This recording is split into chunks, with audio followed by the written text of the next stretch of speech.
chicken dinner. We're mastering the art of roast chicken. I am talking gleaming golden brown skin that crackles when it roasts. From a genius way to cook it. Spatchcocking. It cooks in half the time. To a truly extra side dish. Just golden and crispy and cheesy. It's just like dancing with flavors. And How to make the most delicious biscuits and gravy. Oh my gosh. Can I crack one open? that's next. Let's dish. The kitchen has always been the center of my world because life is more delicious when it's full of food and fun. Everybody knows me as a culinary expert and food judge on television, but also I'm a mom trying to get dinner on the table. From Hollywood to home, I bring Southern sweet and Caribbean heat. And I'm not afraid to stir the pot. Good food, good friends, good dish.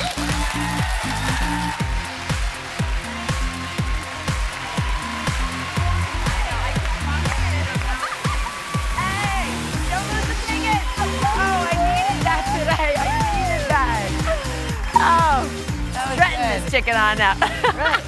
Shred it. I almost lost the lemon. Welcome to The Good Dish. In the words of Mary Poppins, today is practically perfect in every way. And when I think of a perfect dinner, I want something equal parts delicious and impressive, which is why today we are mastering the simplicity of a glorious roast chicken.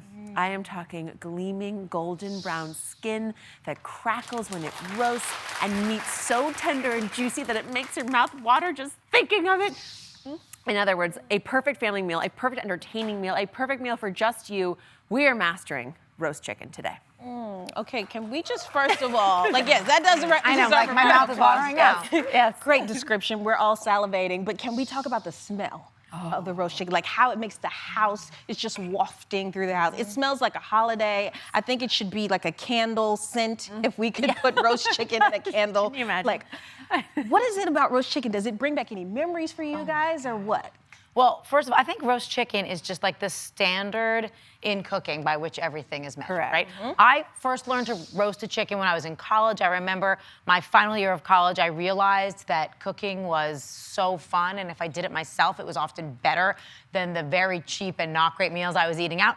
So I would call my mom, and she would walk me through how to make a roast chicken at home, and that was like a revelation. It was so liberating to know I could do it myself. But it is one of those things that once you master it, and there are a couple of things that sort of are standard of care to really take great care of your bird and make sure it's golden brown and all the good stuff. But there are these little nuances. Once you nail your perfect roast bird, nothing is so confidence boosting in the kitchen. It really made me happy. Okay, let's get to this bird. The first step to the perfect roast chicken is spatchcocking. I am going to show you what that looks like by replacing the gorgeous golden bird I walked out with this lovely raw chicken. Oh, Great television. And say that word again, please, because it's not a dirty word. Say it again. No, it sounds a little dirty. Spatchcocking. It's a good word. Don't cover the baby's ears. It's a good word. Spatchcocking. You're gonna say them, both of those syllables together. Okay, so now spatchcocking, it does sound funny, but it's a real term. It really is one of the most useful ways to guarantee yourself perfectly cooked chicken every time. It means to flatten the bird out like so by removing the backbone and then basically breaking the breastplate so that you get this perfectly even splayed out chicken like so. And the reason you bother to do this, which you can have your butcher do for you. I will just say, put that out there. But I did this with a turkey for Thanksgiving last year. It was hilarious. I'm going to show you how much I fought with this bird to get the spatchcock to happen. But the reason you bother going through that effort is because you guarantee yourself a couple really critical things. It cooks in half the time. This chicken will take 45 minutes to make, which is incredible. You can see in this tape how glorious golden brown, how much crispy skin you're getting. That's because by flattening it, you're exposing more skin to that surface heat. You're getting that ultimate golden brown crispness everywhere, and you're evenly cooking thighs and breasts at the same time. This was a really cool thing to me, not only because they're evenly, flat, but also because the breasts are kind of protected inside those meatier thighs. So everything is cooking juicy and evenly. Max golden skin cooks really fast. Why wouldn't you spatchcock? And the way that you're doing it here on the rack on top of the sheet tray also allows air to circulate underneath, so the cooking is even more beautiful, and it even, engulfs too. the bird Correct, and yeah. cooks it in the most perfect way. Now, talking about it is fun, but I really feel we had to show you how you spatchcock. So I recently did try this on my Thanksgiving turkey, and I learned that you really have to put your back into removing that backbone. It took some serious muscles, strength, perseverance, lots of laughs. I was up to my elbow in turkey. Take a look. So I'm kind of pulling on one side of the breast as I push down to try to aid that break to happen. This is hilariously stupid looking.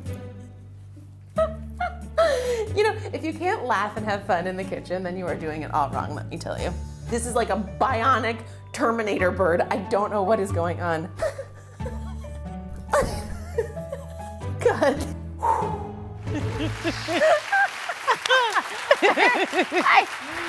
I did battle with this bird and I won, but it was barely. Yes, you did. It took my life. It was so, of course my brother then chimes in, he's like, you can just cut the breastplate and it like breaks open really easily. The nerve. Well, chicken's a lot easier than that turkey. Chicken's Yes, a lot easier. but And I again, was your waiting butcher on can you do to it. come up with a baseball bat at that thing Yeah. and just beat it down. I thought, going on top was okay, but it was like a bionic turkey. But thankfully, you made it through. The turkey did not take you down. So yes, now we have this chicken here. We've already spatchcocked it, and I've salted it already too. Oh, you're gonna cook this now? You Yeah. don't want you to talk about the raw No, birds and more? I don't want you to beat it up either because this one is already taken down. Okay? It was the best turkey I've ever made. I'm just putting it out there. Maple glazed turkey. It was phenomenal, and it was juicy and cooked perfectly. So pay attention to this. It should have been after all that work. It should have been. You CPR. You hopped on top of the thing. All right, so now another secret to getting that golden, crispy skin is to season the bird the night before. So, like I said, I put some salt on this the night before, and what the salt does, and I use kosher salt, by the way, it starts to extract the moisture out of it, so that way the skin can start to crisp up, and it penetrates through from the skin down to the flesh of the chicken, so you still get that flavor in there using that salt. So now, once you take it out of the refrigerator, then when you're ready to start prepping your bird here, take a paper towel, pat it, because putting that salt on it brings the moisture to the top, so it's a little moist, and we don't want moisture when we're trying to get brown, crispy, golden brown skin, okay? So paper towel, dry it off. Then we go in with our seasonings. I have a little bit of coriander, take a little whiff of that. Oh, I love this Yes. chicken. Coriander on chicken is so fabulous, and you just give it a nice even sprinkle around. There you go. And then, so remember, we had the salt already, so all we need really now is some pepper. So going around in that. Nice. Easy, easy, easy breezy. So now we got the flavor on the outside. Now we got to check the inside, right, Gail? I thought you'd never ask. Thank you. Yes, so there's tons of beautiful flavor. We've now seasoned the outside of the bird. And a key to making sure you get a really crispy skin, but also to make sure it's nice and moist inside and to maximize the flavor and the juiciness of this meat, you want to make sure that you coat it in fat inside the bird as well. And to do that, I'm gonna make a compound butter. Now, compound butter sounds really fancy, but it can be done in advance, and it actually is the key to adding a lot of flavor inside and all over the bird. What I'm gonna do is take some butter, I take a stick of butter, and I soften it, leave it out on the counter for an hour or two, make sure it's nice and soft, put it in a bowl, and then add your seasonings. And I'm gonna use seasonings that complement the coriander and the black pepper that you've already put on the bird, Jamaica. I'm gonna put some minced garlic, I'm gonna chop up lots of parsley, more ground coriander, and then I always, in my compound butter, put some sort of citrus zest.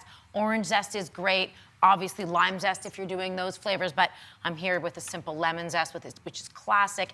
You wanna mix them all really well into that soft butter, fold it all together, and then you can easily roll it up in some plastic wrap, put it in the freezer, and it can last for a few months. Put it in the fridge if you're doing this a few hours later, or even a couple days later, and you have it on hand. I also like to slather it on my toast. Oh, yes. Or on my eggs. That's so a whole there's a nother million ways to use it if you don't use all the compound butter. And the best, easiest way to get it under the skin is to put it in a regular resealable plastic bag while it's soft, and then I snip off a corner just like you would if you're using like something for a pastry, and then you've loosened all the skin, and I'm literally gonna squeeze some butter in there, That is and then very you just smart.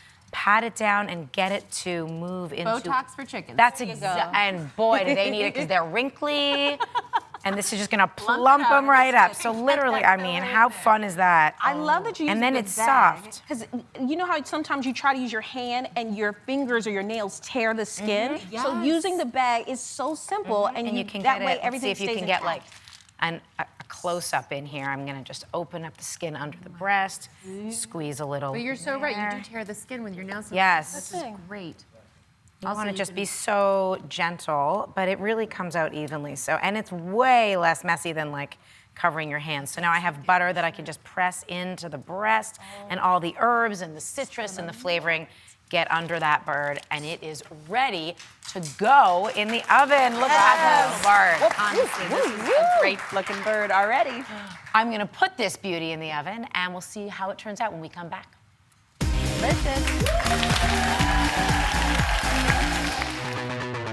Like something you saw on the show today? We're dishing all the details on the good list. All the recipes, important tips, and tricks, all in one place. So stay tuned until the end of the show when we'll share the good list QR code. You can scan to send it all right to your phone.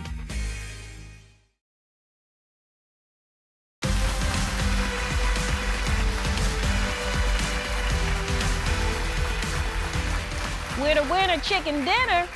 We just showed you how to make the perfectly crispy on the outside, juicy on the inside bird. And okay, look at this. I'm gonna call it a pretty boy. This is not a bad boy. This is a pretty boy. Land you right. It's actually there. technically a woman because it's not a rooster, it's a chicken. But You are so technical. That's what I love about you. So good. It smells phenomenal. The cracked coriander on there is just like wafting that citrusy spice scent. Oh, it does And make how a difference. evenly golden and crispy it looks. I can't wait to dig in. And I will. But first, the perfect chicken needs the perfect side, and this is mine. I want to dish the details on a root vegetable gratin that I know you will love, and it is easy. It sounds fancy. It looks fancier. So delicious. It's a powerhouse of flavor. So I'm going to start with the cream that's going to go on top. Meanwhile, I have a buttered oven-proof dish right here. Can you ladies please shingle out the root vegetables in some sort of pretty formation? crafting. Yes, craft, exactly. That's a project. We can do that. As I said, I have heavy cream that I'm bringing to a very gentle simmer in a pot. Now be careful here, of course. You don't want to do this too quickly.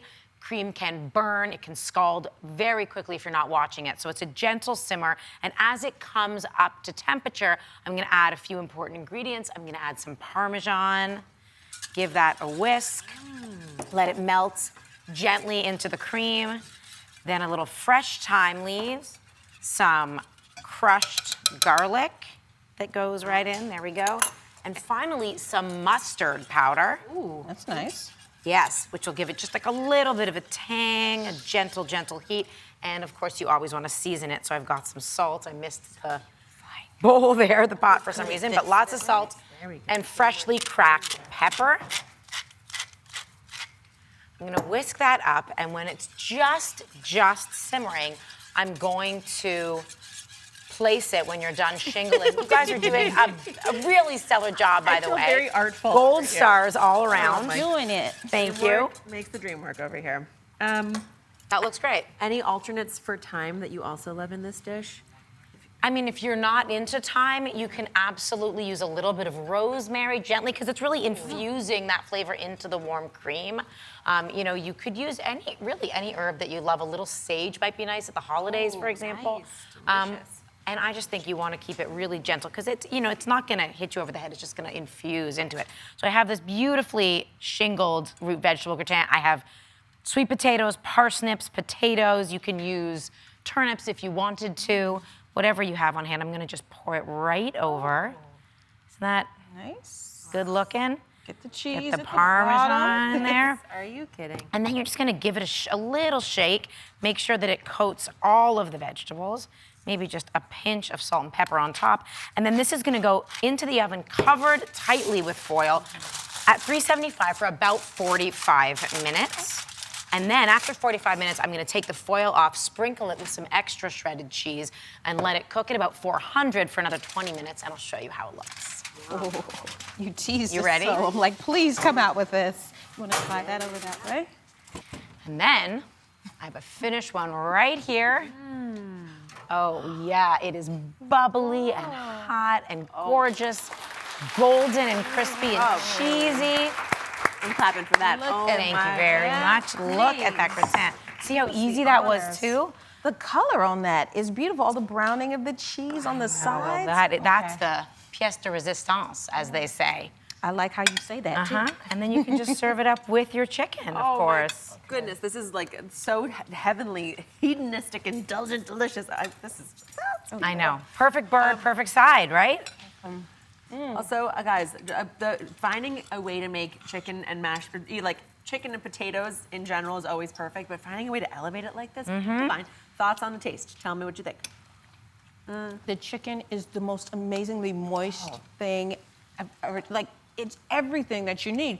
The coriander, of course, I season the bird, so yes. Yes, well done, well done. Kudos on that coriander. But it's a beautiful bite. The compound butter, you get all of that. The garlic, the lemon zest that you put in there. It's just like dancing with flavors all over. And the skin is so crisp. Wow. It's perfectly crisp and golden brown, and the root vegetables, I mean, that deserves she deserves a moment on her own, because, woo, it's got all the flavors and nice bite. It still has good texture to it, even though the vegetables are perfectly tender. They still hold together nicely. Oh my gosh. I have to say also the combination of like the kind of sweet notes of these root veggies, so delightful with an extra savory bird. Okay, so since we now have the perfect meal, I'm very curious to know who are you gonna serve it to? Who are your perfect dinner party guests? All right, Michelle Obama. Yes. She's got to be at my party. She's always at my party. Yes. I mean, not really, but in my dreams. I feel like she would bring the perfect wine. She would dress. She would even dance. Did you see her birthday video when she was dancing over a cake? I feel like she would bring the party. Don't you think so, if this was on the menu, she'd RSVP yes? She better. Yeah, obviously. Yes. You're having a one solo tete-a-tete with It's an Michelle. intimate dinner between the two. Okay. Yes, for Nice. rocks at home. It's an intimate dinner. I might just swing by unannounced. Come for dessert. You drop in for dessert. She's always on my guest list. I want all the women who love to eat, who love to chat, who love to have fun, and who are gonna love my roast chicken. So yes, Michelle Obama, but I also want all the funny ladies, because I want to be laughing out loud while I'm eating this perfect chicken. Yes. I want Kate McKinnon, I want Busy Phillips, I want Tina Fey, I want Melissa McCarthy. I just want all my favorite women comedians who I know appreciate a good roast I'm getting chicken. real bridesmaids vibes. Yeah, I mean, that's my And dream I'm so life. jealous that I'm not at this dinner party. That sounds so fun. Both of you. I love these dinners. Okay, good. I'll be like making the rounds to each of your dinners, and then we're gonna come home to mine, because my group, they are boozy, they are classy, they are funny, they are sassy, and they're just like, I'm going to start our evening off, but I have no idea where it will go. Ready? Who's coming to mind? Tina Fey. Yes. Okay. Martha Stewart. Yes. And Cardi B. You know she likes a roast chicken. But dude, That's a good I'm mix telling right you, if there. you put this down on the table with a couple big, beautiful glasses of red wine, maybe even some martinis to start us off, because I do like that, this is going to be a night to remember. Oh, yeah, and somebody's going to twerk. I guarantee that party. There's going to be some twerking going Hopefully on. it's Martha. Yes, indeed. I'm telling you, make that happen, okay? The invitation stands. If you'd like to come to my house, I will make you this meal and we can have a lovely evening together. Okay, up next, you guys asked and we answered. We are showing you how to make the best country biscuits and gravy. The show just gets better. So good. Yes.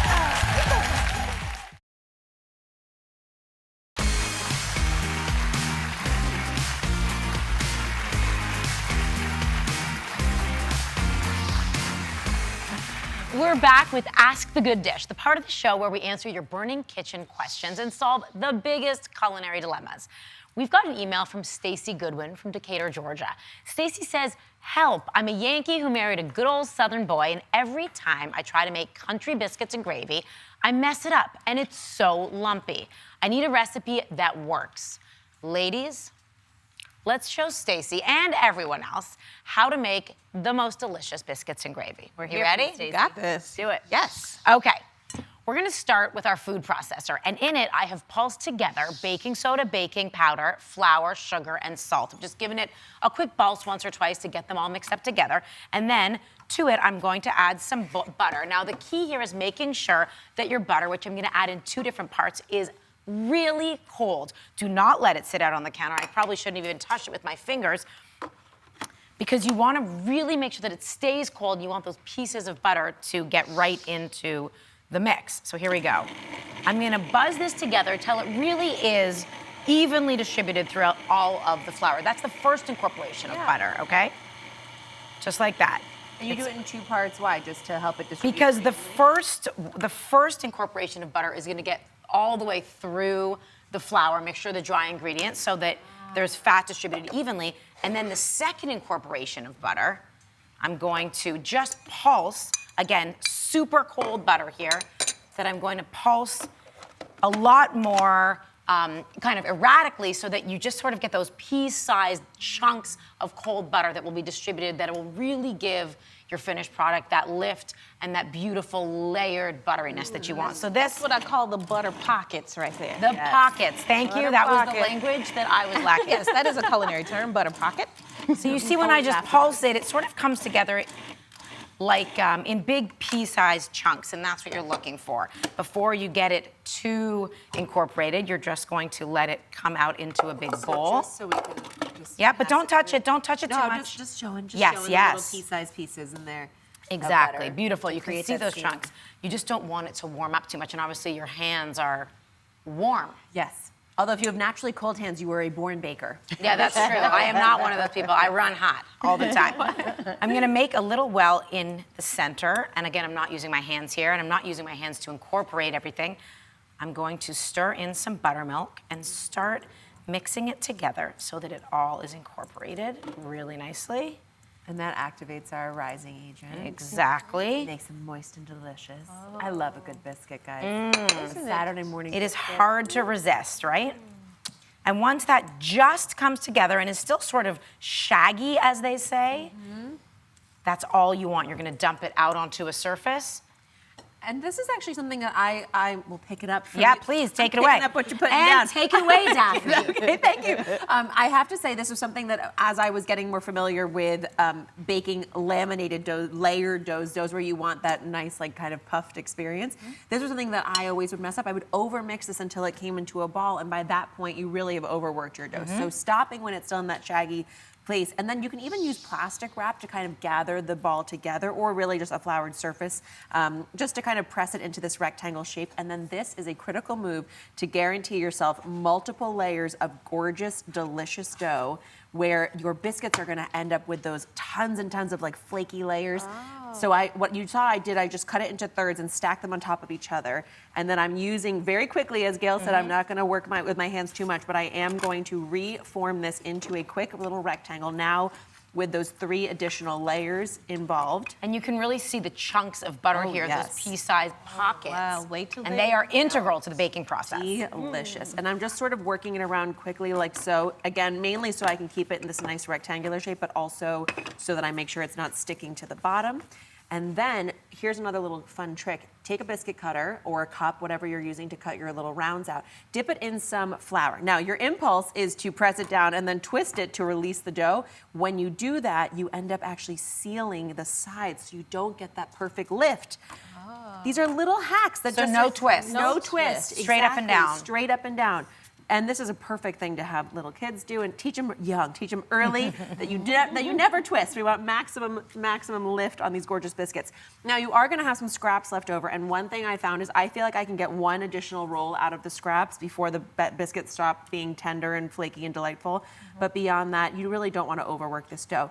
So just get creative with how to use your first initial surface area. The first pressing. The first sort of. pressing. Exactly right. And then here's how you're going to make those golden brown, beautifully crisp edges that we saw in the glory shot. And that is with a little brush of buttermilk. Oh yeah. And it just gives it that nice glossing, little bits of golden brown from the surface on down. And I'm not being too special about it, really, just very Picasso in my technique, la la la. And then into a freezer. This is also super critical, guys. 2 hours in the freezer so that it really has time for that butter to harden up again so you get maximum lift and steam. I have my beautiful swap right here. This is going to go into the oven. So straight from the freezer directly into the oven. Take it straight to the oven. Okay. Pop it in. Are you ready for this? Yeah, we're ready. Come on, don't ask Come silly see the questions. biscuits? Of course They're we're ready. coming for you. Okay. Look at them. Look at the lift we've gotten on these golden brown little babies. Oh my goodness. Wow. Guys, the smell with a little warm salted honey butter. Oh, with a little my. gravy. Oh my gosh. Can I crack one open? Can I? Okay, go for it. Can I do it? You got it. Come on. Okay. Come on. Come and see. Look at those layers, first of all. Now, watch it crack. Look at that tender. Oh my gosh. Okay, guys. When we come back, we're making gravy to go with our gorgeous biscuits. Do not go away. Okay. That's the only one you did.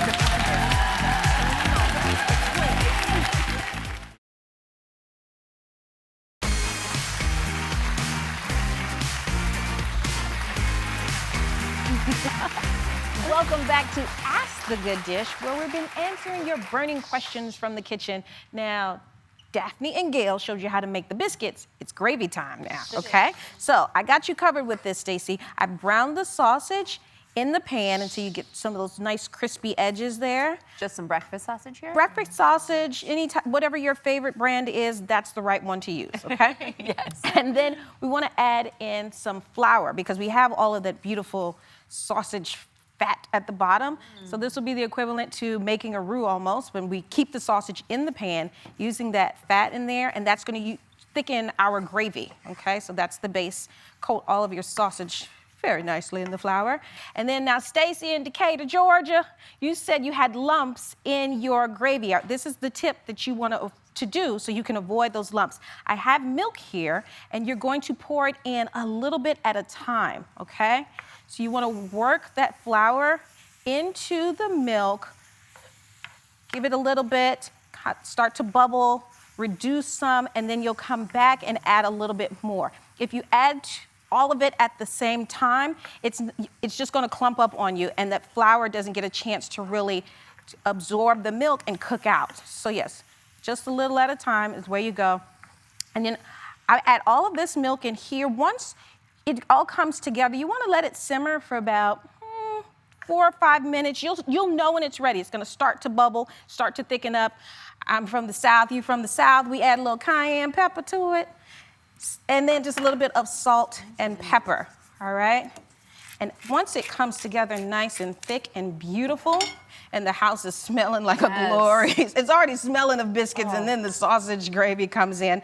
Once that thickens up, you have this here. Wow. Okay, and I've got a gravy boat to deliver this for you, okay? Team. Let's do this. All right, so now, when it comes, may I? Yes, please. May I gravy your biscuits? When it comes, Thought you never asked.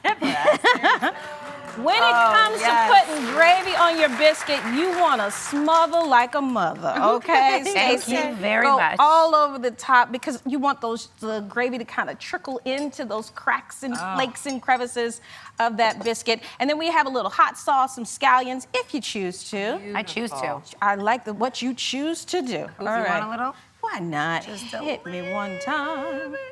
All right. Oh. Daphne already beat us to it. Guys, that gravy, first of all the spices from the sausage flavor, all that yummy, silky, creamy deliciousness that now gets soaked up by your buttery, flaky biscuit.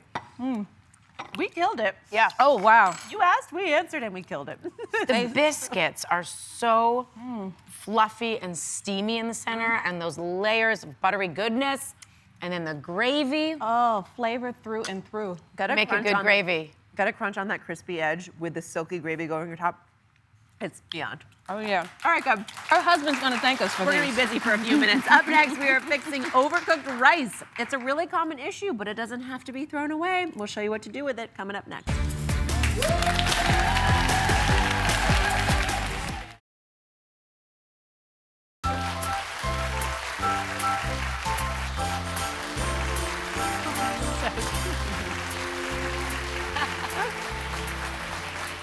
Have you made an irreversible cooking mistake? Jamaica? I have dinner in an hour and my rice is overcooked. Yeah.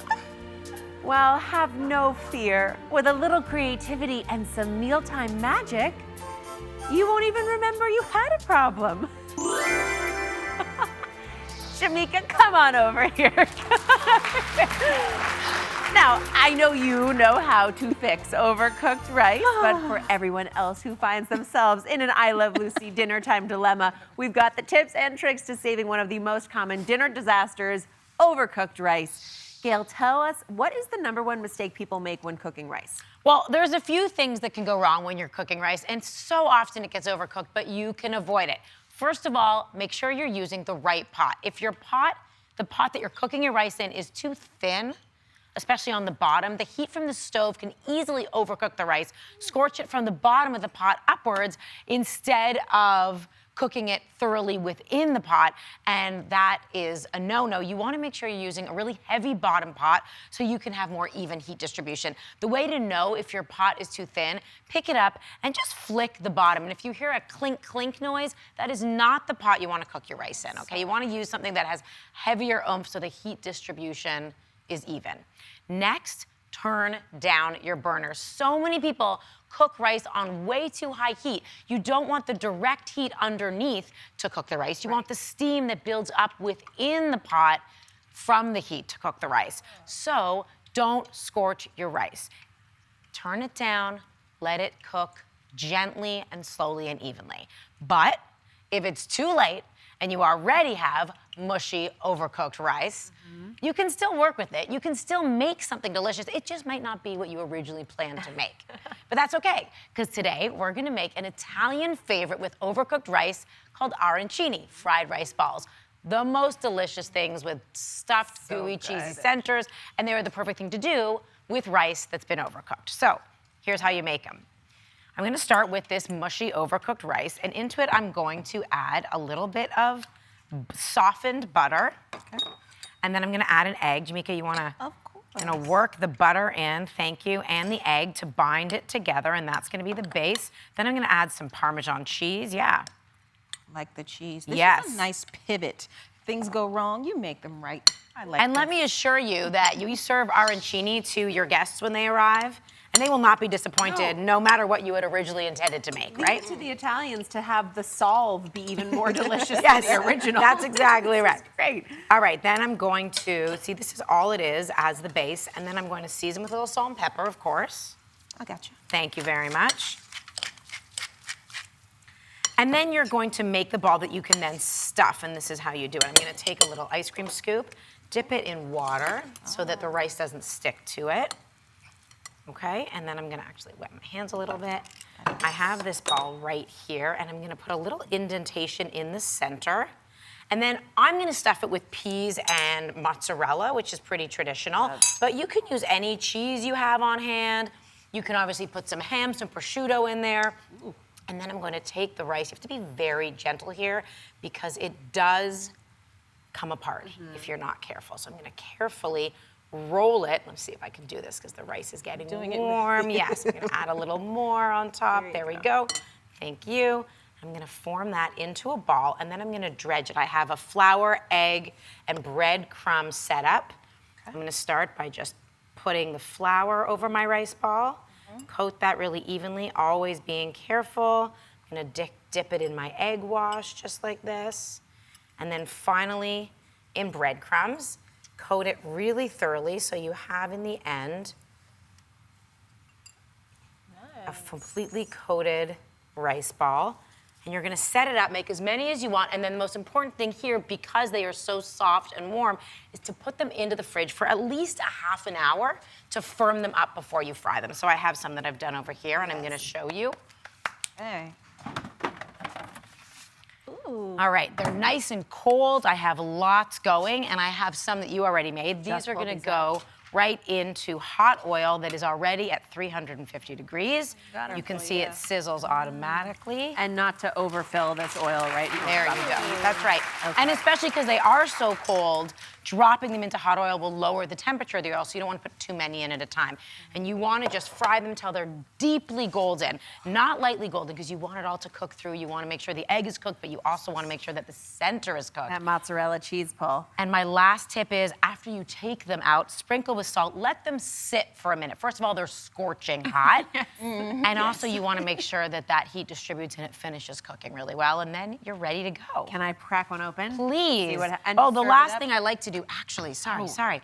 before you do that, Gonna make them is do it. yeah, put a little cheese over them. I can put them over these too. Beautiful. A little Parmesan sprinkle on top to finish it off. I can't wait anymore. There you go. Here, I'm coming Let's see in. if we. Oh, come on, guys. What do we got in here? Oh yeah, see that? A little wee Molten burst on the gorgeous. inside. Ooh. Okay, you're right. This is so much better than plain cooked rice. This is Ooh, outstanding. problem solved. Oh, I got a little spicy bite in there. Delicious. And that cheese in the center is a nice little surprise. I like it. Huh. I just got smacked in the face with the cheese. Oh. It was Way to go, fun. Gal. It was really fun. Perfect fix. All right, so thank you, dear. Delicious. I can't wait to serve this for my dinner party tonight. Yeah. Up next, we are digging into the most perfect ice cream sundae. Oh gosh, this day gets better and better.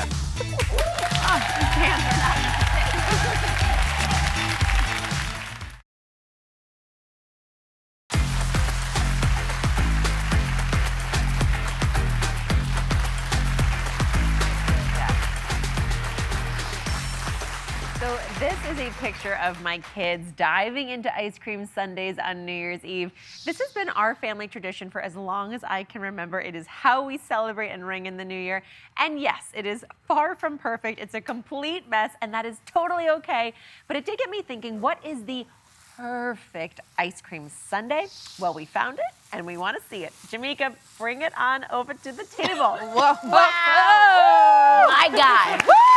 I bring the party. Look huh? at you. Are those banana? Oh, what's in this?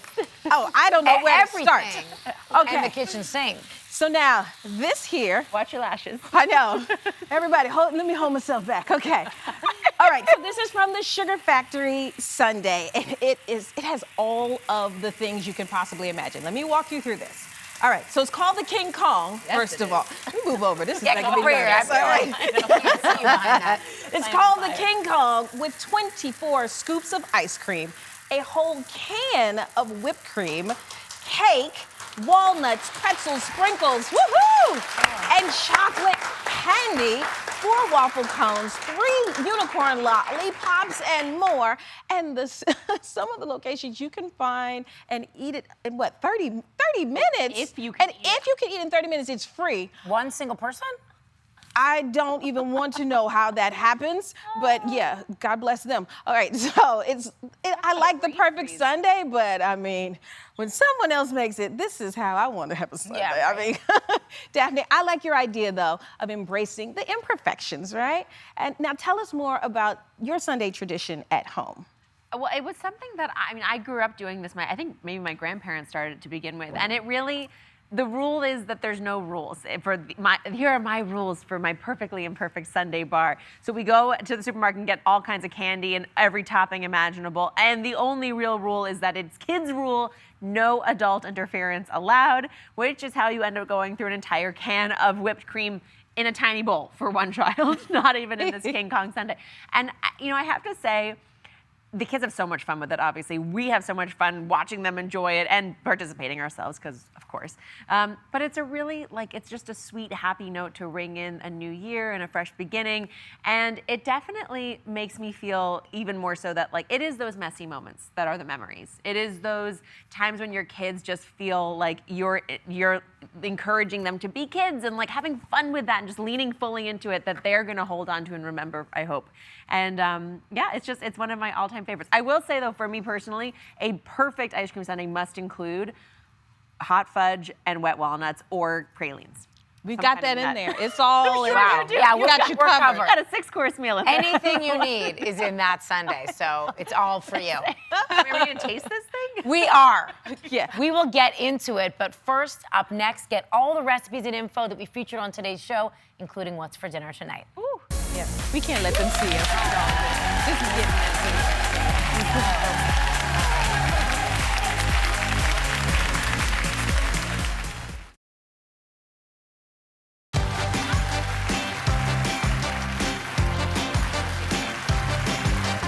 I mean, I don't even know how to do that. I'm going all in with the big stuff. All right, right, today was such a sweet show. Everything was perfect, and I love days that ended with dessert. We are now eating this outrageous ice cream sundae from Sugar Factory. What was this called? The Godzilla? What's it? The King Kong. The King Kong. They fought each other, so you're not totally wrong. Let but me tell you, King Kong ain't got nothing on me. I'm about to eat all of this.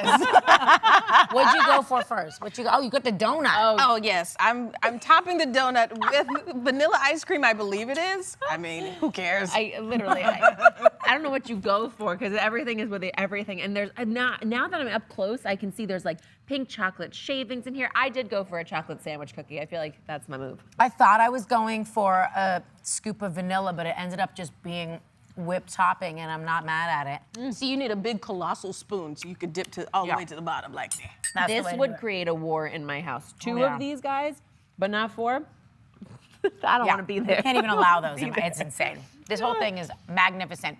It is time for the good list. See that QR code on your screen? Open up your camera app and hold your phone up to the TV. It'll take you right to the recipes and everything you want from today's show. You can also head to gooddishtv.com to get it all, including the answer to the question, what's for dinner tonight? Well, tonight was a big one. We revealed our tips on how to make the perfect roast chicken. I'm still dreaming about it. I'm making it tomorrow. From spatchcocking to salting your skin the night before, putting a generous amount of compound butter under the skin. We showed you every step along the way, and it was good. To nail it every Oh, time. everything was good. This is going to be great later. All right. We'll see you next time for some more good food and good dish. Bye, guys. Y'all need a bigger spoon. I walk on this side. You got to know people to get a bigger